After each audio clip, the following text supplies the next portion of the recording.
Hi, this is Michael Waits, and welcome back to Insurance for the New Possible, a Chubb conversation. Today we have Kaleb Adams, Head of Data Analytics for Chubb's International Business, and Max Eng, Insurance Technology Advisor APAC at Celent.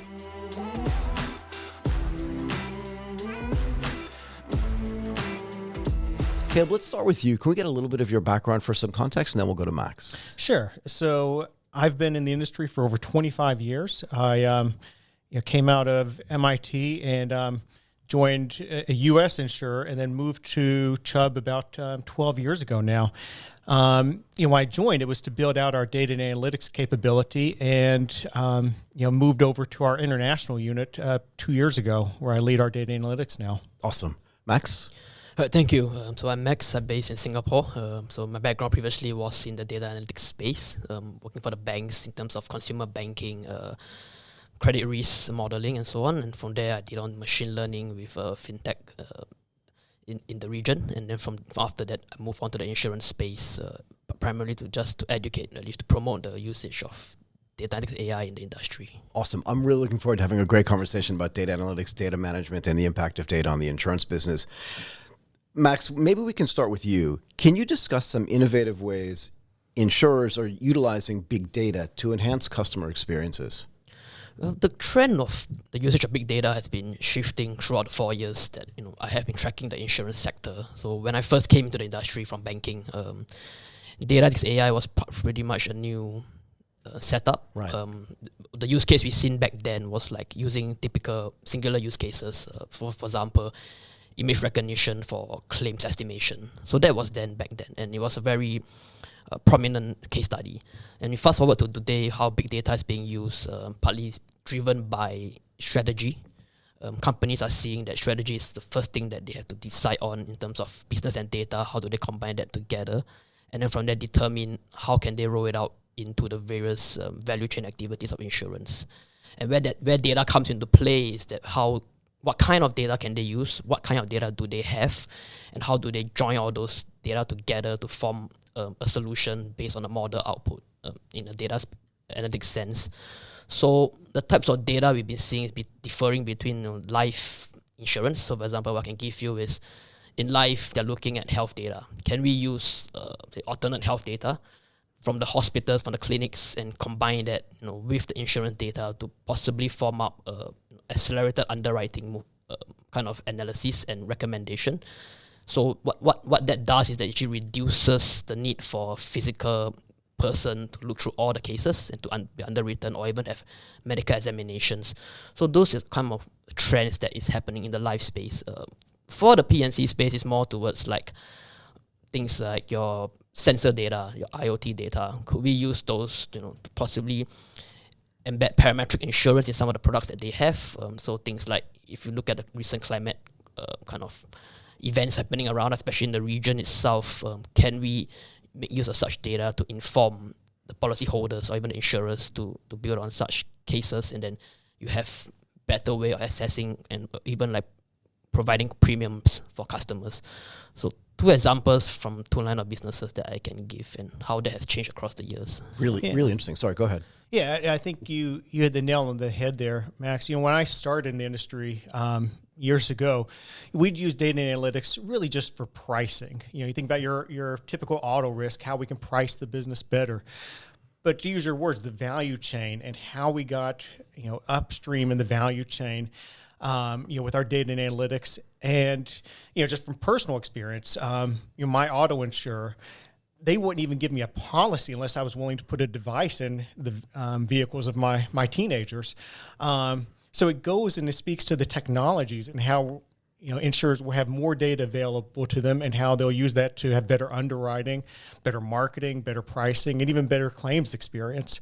The life side that you mentioned as well is another great example where you have wearables. People's fitness is getting tracked, and what they do for their own health. So we're seeing it permeate across all layers of the business and the industry right now. Are there other places besides the health sensors and the other sensors you mentioned where IoT is being implemented to gather this big data to change where in the value chain that this data and data management is being used? Well, I think IoT is one aspect of it. I guess when I think about big data, though, I wouldn't limit it to that. Go for it. You know, I look at what Chubb has done, and one of the examples I'll give you, we call it our intelligent quoting. And you think about the process of getting a quote. Just as a consumer, it's very cumbersome. You go online. And in the U.S., I'm filling out 40, 50 questions. It's taking me 20 minutes. Really? Some of the stuff I don't even know the answers to, right? So I'm just guessing. It's bad for the insurance company because I'm giving them bad data, but it's also bad for me.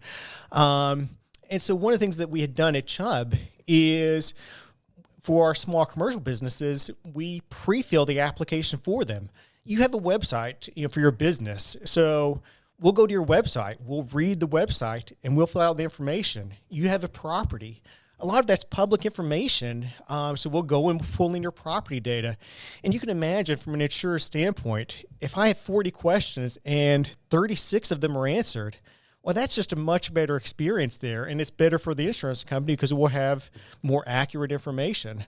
So it's a great example of how big data can be better for the insured and better for the insurer. I love this idea of pre-populating these fields. You're right. The guy or the gal that you're asking the questions to, or the person that's meant to fill out the form, may not know what the answers to those questions are, but their company definitely does. Yeah. And just be able to grab it and scrape it off the website to parse out that information, to write that type of software is actually kind of cool. And you're right, from a customer experience standpoint, if that customer shows up or gets a form to fill out and they see 50 questions and 46 of them are already filled out, they feel like this is cool for me. Yeah.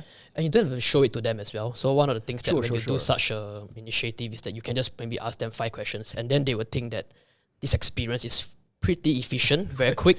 Really straightforward. And then from a customer standpoint to the insurance themselves, they're like, yeah, this insurance gets what I'm trying to do, and then it gives me a good experience overall. And I think that will actually help you to even get more customers in the sense. Yeah, and Max, I think that's spot on with the customers. It helps me because it's a better customer experience. But if we take it to the logical conclusion is I'm able to deliver products to you that are customized for your needs based on what I know about you. And now you're not an insurance expert, but you're presented with these options that fit your needs, and you're able to say, that makes sense. I'll get this product, that product, and the other product. And it really speaks to a mass customization that can happen to fit each individual and their risks that they're in their lives.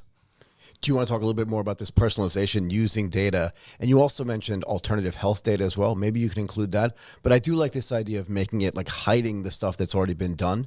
I think it works both ways, but that's really interesting. Do you want to talk as well about this personalization, hyper-personalization, which is what you're suggesting, yeah? Well, I mean, from the front-end point of view, meaning that what the customer sees on the web page and so on, all they're looking for is the fastest way that I can, probably file a claim or even to be underwritten to get my policy that I want or be quoted certain pricing. So I think that's the main point is that we look at it from the customer standpoint is that I would just want to have my questions being answered. And so what I tend to see is that if you want to do a very simple system on the front end, it tends to actually needs a lot of work on the back end to manage that as well. And you talk about, say, health, alternate health data. How that actually works is that, so I give the scenario I can give is more like this. If I'm able to connect with the clinic's the data set that they have, let's say I know that this particular policy holder is part of this clinic network or this hospital network, and he has this range of conditions, I could get those data in. And once I build a model around that, I can actually know that he might belong to this category. And this category actually helps me to understand that he might need this particular product, or even given his certain health conditions, he may not be eligible for certain products. And then from there, when he starts to fill up the form, maybe he fill up five questions, once he give the answers, on the back end itself, the machine is, simply put, is running an answer for him. And then he'll get to be offered certain set of products that is available to him. But then we can't discount the fact that the personalization is as good as how we classify the customer on the back end. So you could have 5 customers having about the same personalization because they have a similar background. But I think that's what I think that will happen in terms of what personalization could be. Can I ask both of you this, though, as well?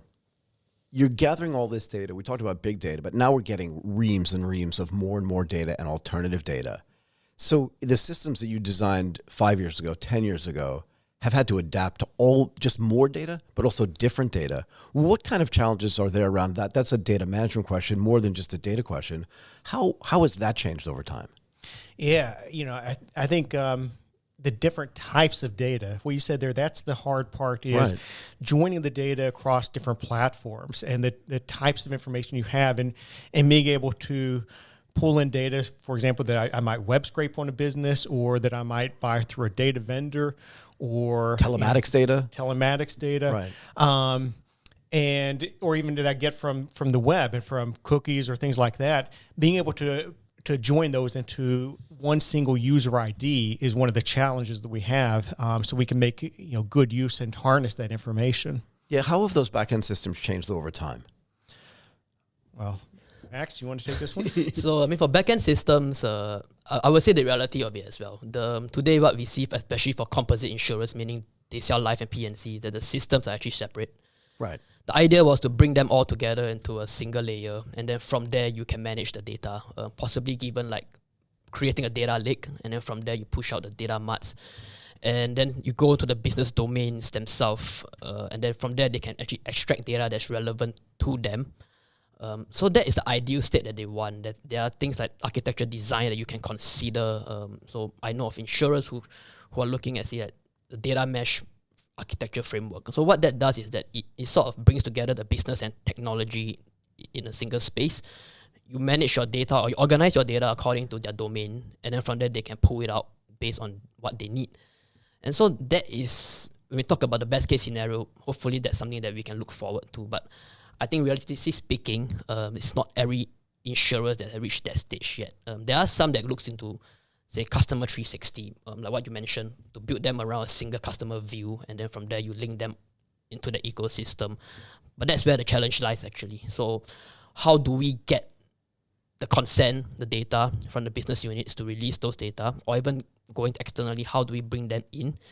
Make sure that that's able to work with the other systems that we have on board today. So that's the second kind of challenge. And the third one is more on, the stakeholder management as a whole. Do they know how to use it? Like if I give it to them, like you have this access to this tool, this data, are you able to manipulate them, or they get to answer certain questions that you have? So I think there are sort of three factors that I can think of. I mean, there are more than to this than what I'm describing to here, but I think that's what I think is from the initial sharing of what I can say.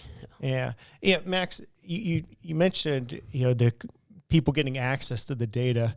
I'd be interested in your thoughts on with all the new tools that are making data available, the democratization of data, if you will. Have you struggled with people having the right skill sets and maybe end up drawing wrong conclusions from the data because they don't understand how to work the technology or how to analyze the results? I think that's one of the challenges that I see from day to day with people.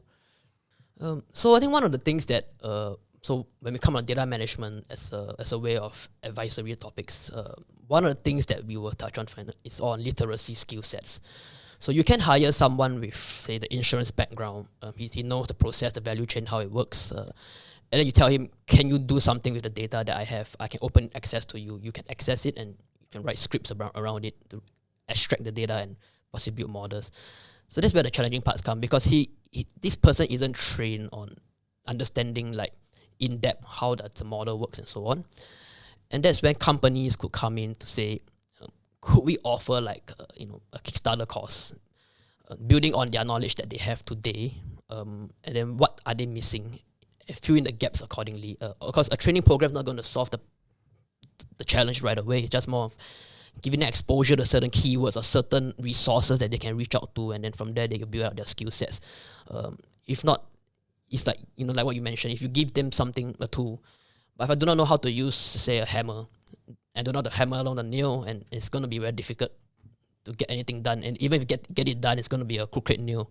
So that is I agree with you. It's actually the main point that companies should actually invest in before they think about let's just come up with this grand solution.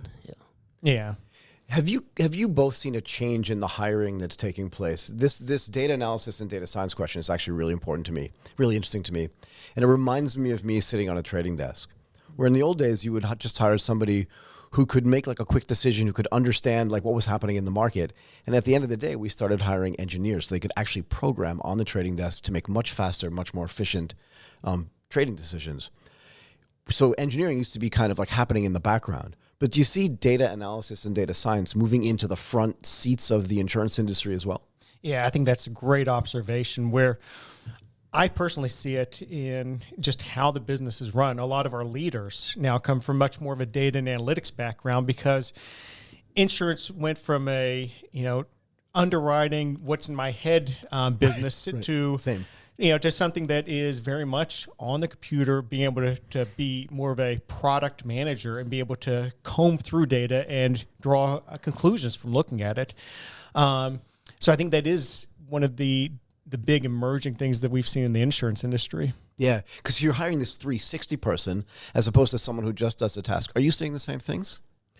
Yeah, I'm trying to see more of the, like you mentioned, the leaders with technical background. Right. I think that's important because it's no longer just about talking about the business that I know. It's also talking about, so technically, is this possible? So if you have a leader who is able to understand both sides, the business and the technology itself, I think it's a good addition to the organization because he can look at it and he can communicate as well with the business and technology. And so that was the case that I read about. So they brought in a very technical person, a data scientist kind of leader, and what he's brought in to do was to actually promote the usage of data analytics AI throughout the organization.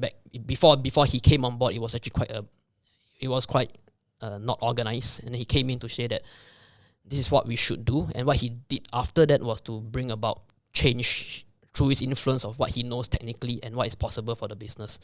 So that's an example of how it should be. Yeah, and Max, I love how you put those two together, the technology and the business. And I always tell this to the people who lead our different analytics teams at Chubb. There's lots of smart people in the world, who do our data, who do our analytics, who do our technology. And I think what really adds value is to pair that with the business and the knowledge there. So it's not sufficient just to be able to, what you were saying earlier, Michael, is to just have the data engineering capabilities, but to really make an impact, it's to be able to add in that business knowledge as well. Yeah, because you're removing one or two steps in the process. Yeah. If you can do a bunch of those tasks at the same time, and again, this is exactly what we saw on the trading desk. At the end of the day, if I couldn't write the program to do it, I could at least explain it in a way that an engineer could understand it because I understand the engineering side of it as well. And I think it's the same thing in insurance. If I understand the data and the data science part of it, when I go to the data analytics team to talk about it, we're not trying to figure out what I want. I can say exactly what I want, or I can do it myself. And I think that's really powerful. Can I, just staying on the data topic as well, how does parametric insurance, so real-time data, change the way you look at it? And again, back to the back-end systems, because it's moving so much faster. Static data, dynamic data are two different things. How would you address that? It's interesting because the parametric insurance is something where we're able to look at that in real time. And we'll be able to pay claims without you even making a claim in many cases. We just deposit the money into your bank account. So now you're getting two types of data. You have all the static data that you've gathered either from third parties or from just other people. But now you're getting all this real-time data, and the more real-time data you accumulate, the more then you can do backwards-looking analysis so that as new parametric data or real-time data comes in, you can actually make better decisions, not just on weather payouts, but on a whole bunch of other stuff too, right? In the telematic devices and other IoT devices. I'm just super curious about how that impacts just the amount of data you have and what types of technology you have to implement to actually be able to do that analysis, right? So it's not just getting the trigger, it's analyzing it in real time as well. I mean, I have this sentence that I think I would say is like you can collect as many data as you can, but you only use data that you can use and not data that you do not need to use.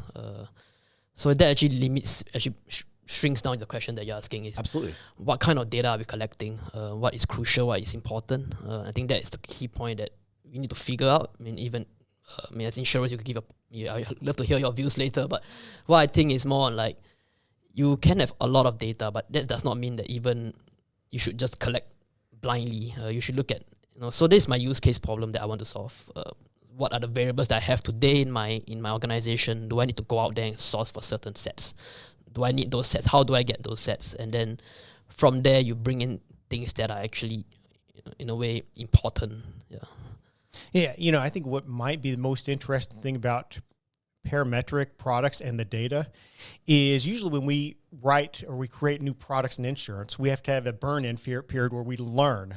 Right. We learn through the claims and who has a loss. We learn that a 20-year-old can't drive as well as a 40-year-old. But with parametric insurance, for example, the products that I told you, a lot of the products, the data is publicly available. Right. I'm able to have that information when I create the product. You think about another one that's very popular for parametric is flight delay insurance. Right.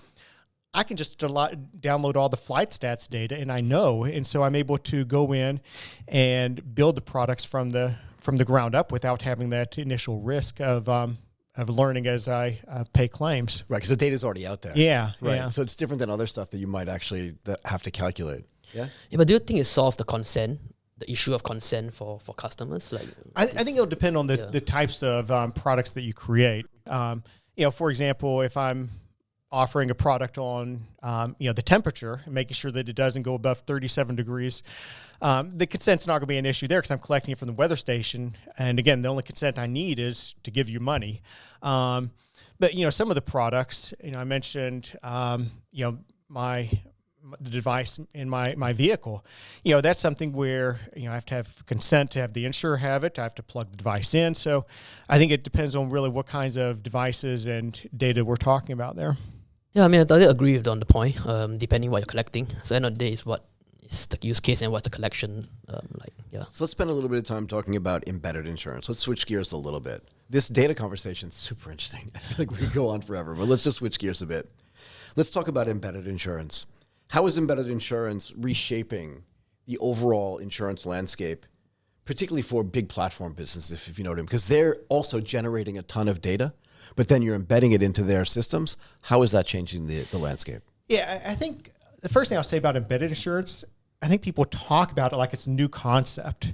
Well, no, because they've been on airlines forever. But it hasn't been a thing in other places, though. It's been on airlines. It's been... if you've ever been to a post office, they're trying to sell you the insurance on the delivery. So you're seeing embedded insurance, historically through there. I think what we see now, though, is the platforms, as you say, that right. It's going beyond, just the simple travel insurance that we're all used to. And I think you see it a lot more places. If you go buy concert tickets now, you're going to see it. We do a product on ride sharing. So I think there's lots of different ways that you could, look at embedded insurance. And I think the appeal to it is it's generally low underwriting, right? So it doesn't take a lot of work on the insurer's part. It doesn't take a lot of work on the insured because we're not asking them questions. And it's also filling a gap that they don't have in their coverage. And that makes it, appealing to the customer to give them the protection they need. Can I just say this too? Don't you also think it gives an incentive to the platforms themselves? It fills a gap for them too. Exactly. Right, because it addresses this idea of trust. I buy something from a platform and I just think, is it really going to come? Yeah. But they can sell a little bit of insurance, right? Again, as you said, with a little bit of underwriting, not much friction, and everybody wins. Yeah. And as new platforms get developed, it's easy just to embed it into them as well, no? Yeah. I think that's a great point there. When I go on to Amazon right. and I'm buying a product from a vendor I never heard of. I mean, you got the ratings, but what does that really mean? Nothing. It's nice if I'm able to go at the end and I have a little box. I say click for coverage for 2 years. Right. And I'm good now. Yeah. I don't have to worry about that device breaking. So from a customer standpoint, it's great, but to your point, on a platform, it's fantastic because now I'm willing to make a purchase that maybe I wasn't willing to otherwise. Exactly. That's what I mean. So it benefits the platform too. The platforms, we're very happy to do this. You also get distribution to places and to people to whom you might not have had access as well, right? Because a lot of the platforms sell to people in the outer limits of these super big cities into the countryside, particularly in Southeast Asia, but even in the US, right? So you can have access to customers you couldn't have access to, and every new platform that pops up gives you access to a new cohort, yeah? I think it's actually like the branding for both companies. So if you have the e-commerce site and then the insurance providing that particular insurance, you get exposure as well. I think one of the things that I know of embedded insurance, why is it like getting more popular today, is more for the insurance to be more relevant to certain consumers that they might not, like you say, might not reach to in a particular space. But if I put it in the app that they are using, Right. like the dominant application that they are using, I get exposed to them as well. So from a branding standpoint, it actually works for both sides. Yeah, I think that's fantastic, Max, because when I've talked to our partners, they care deeply about our claims process. And they care because what we do reflects on their brand. Exactly. And on the embedded insurance, if they have coverage now for the products they're selling, it's protecting their brand as well. So it does go beyond opening up the door to customers. It's protecting your customers and protecting your brand so you can sell in the future to them.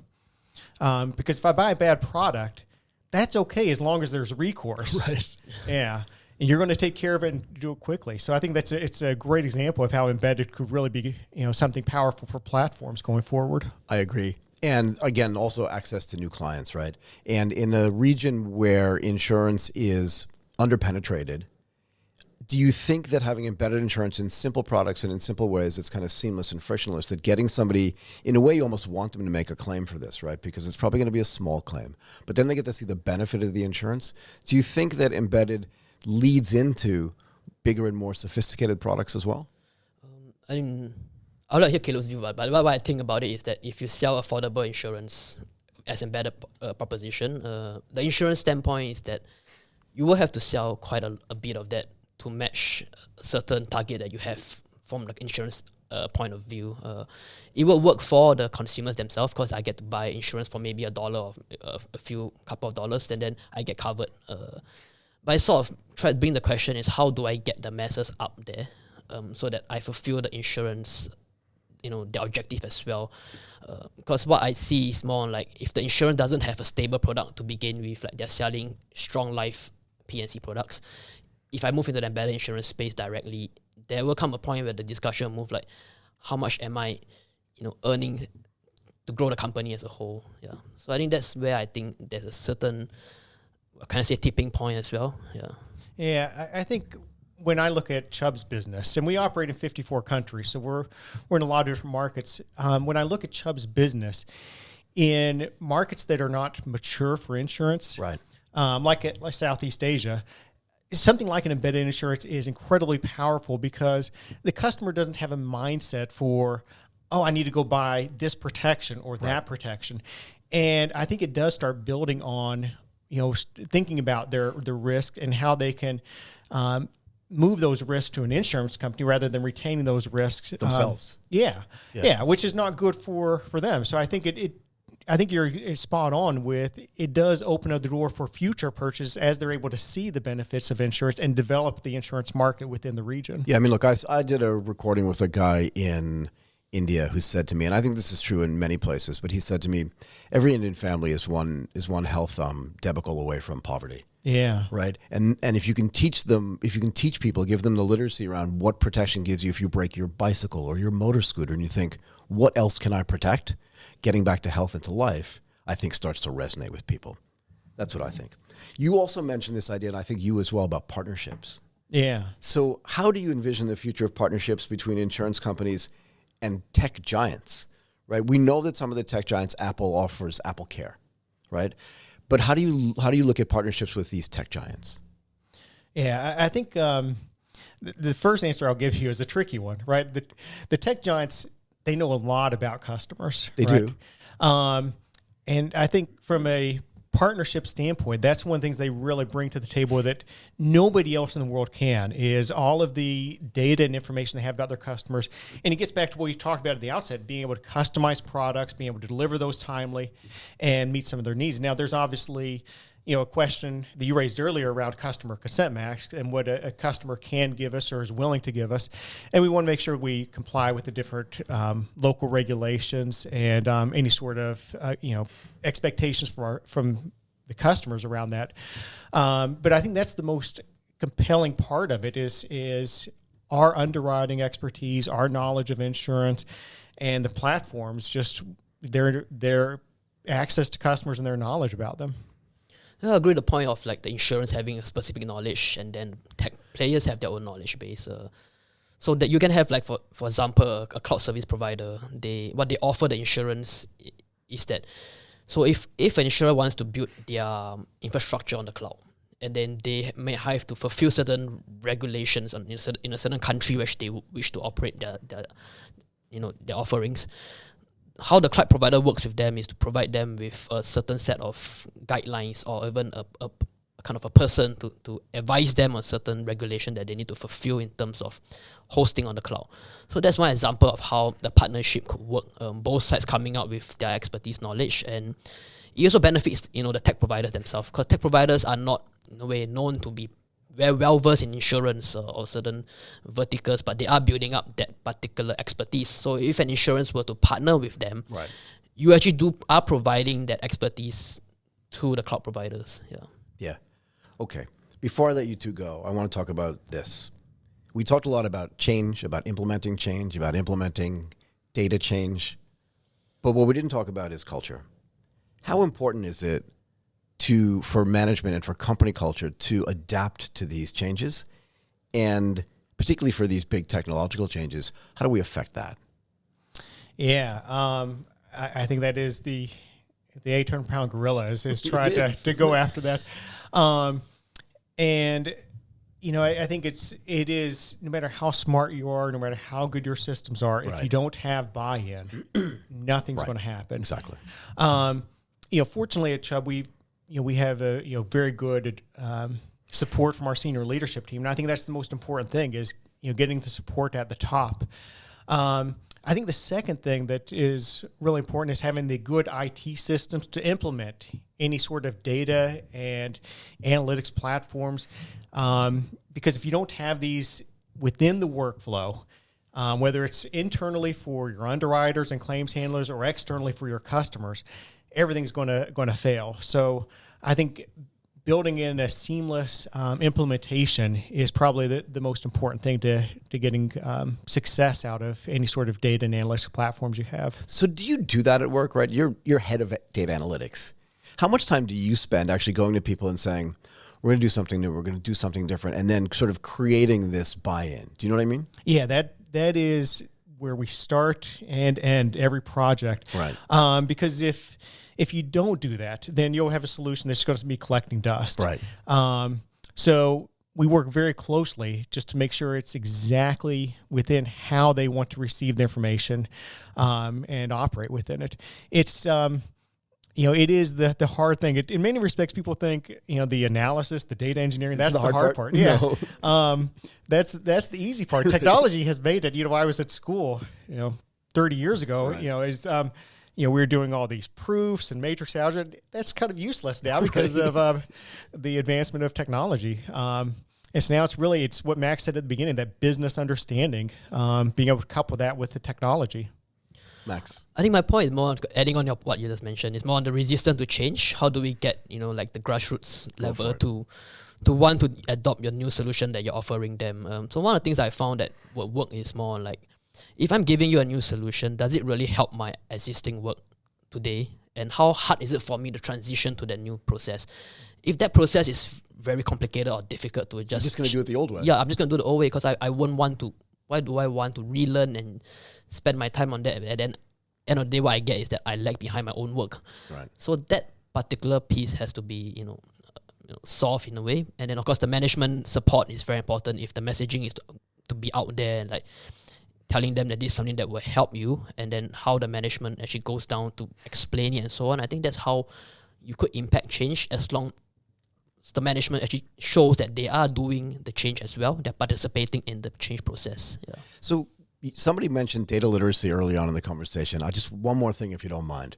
Do you either of you spend any time training people internally and just saying, we're going to do this big new thing, and actually it's really cool, but it's slightly different from what we've been doing in the past. Let's get a few people together at a time and explain to them how it's going to work, and maybe then they become the ambassadors for the new thing?